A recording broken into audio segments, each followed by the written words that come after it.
Eryo ly'essanyu abantu b'Embarara balaze Kyagulanyi bw'abadde awenja akalulu. Kyokka lino libadde lyakiyita mu luggya oluvannyuma lw'olukungana lwakubi mu kisaawe kya Mbarara High School abadde ayolekera Buzibwera okukuba olukungana olwokubiri. Kilomita ntono nnyo okuva Mbarara, luguudo oludda eyibanda abadde anaatera okutuuka e Buzibwera we wabadde entata. Poliisi esoose kukiika bimotoka bya tiyaggaasi mu kkubo bw'emaze n'ebisegula emmotoka ezigoberera Kyagulanyi zonna ne zimala okuyitawo. Bwe zimaze okuyitawo ebimotoka ebyo ne biddawo ne bizibawo. Mu maaso eri baleseyo akabanga akawera ekitundu kya kilomita ne bakiikawo ebimotoka ebirala. Olwo emmotoka za Kyagulanyi n'abazitambulirako ne babeera mu makkati nga teri asobola kudda nnyuma yadde okugenda mu maaso. Bwe tukenze embeera ne tulumba ne kamera zaffe tulabe ekigenda mu maaso naye kataba tuggyemu emitima.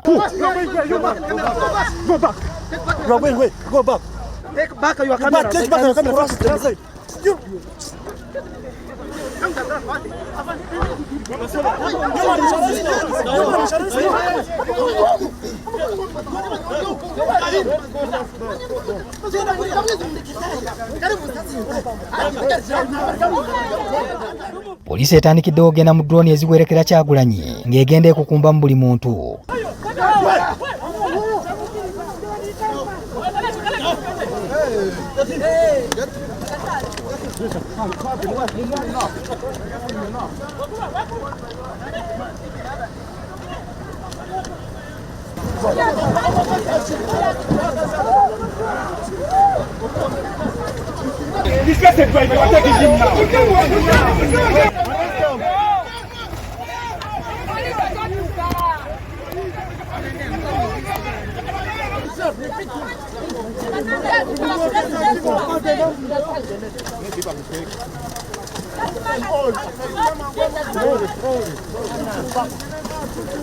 This man said they're going to take the cars and people move.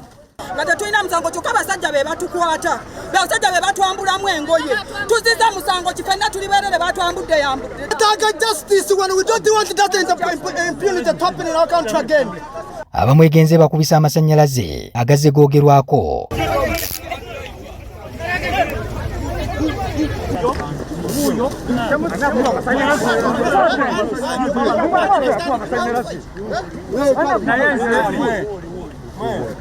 Calm down. What is your problem with the citizens of Uganda? What is your problem?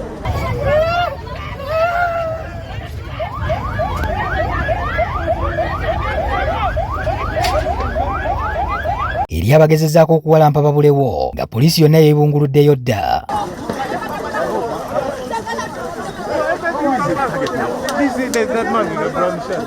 Kyagulanyi n'abakulembeze b'ekibiina bakanze kukubiriranga buteerere.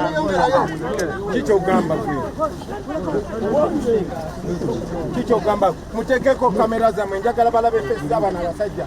Why don't you show your face? Why don't you show your face? What is that? Who is their commander?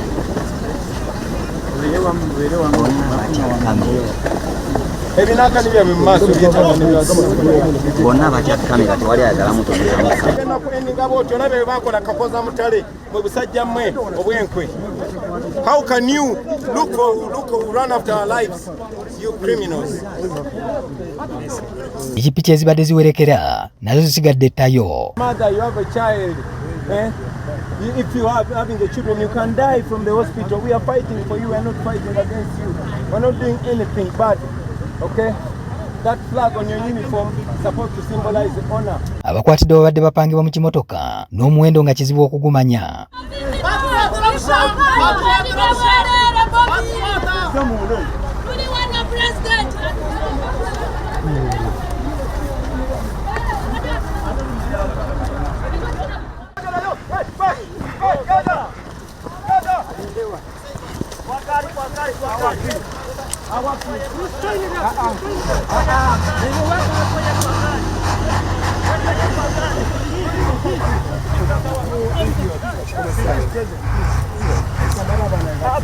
Please. I request. You know what? Take the key. No, please. Okay? I want to see my people. I request. Let's go. What's wrong with seeing them? I request. Let's go to the car. Please. Muriyo bameka. Mulio bameka eyo. Mulio bameka eyo.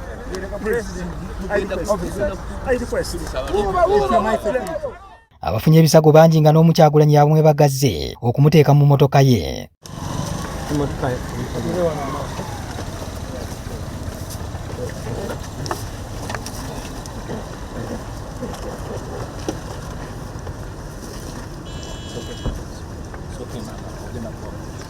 Bino Kyagulanyi byagambye ku mbeera eno. Media was there, all cameras were there. We were waylaid, as you saw, the same thing they did in Kalangala. They waylaid us, rounded up our people, journalists, women. They took many girls, including my sister, who they beat so bad and pepper sprayed her at close range.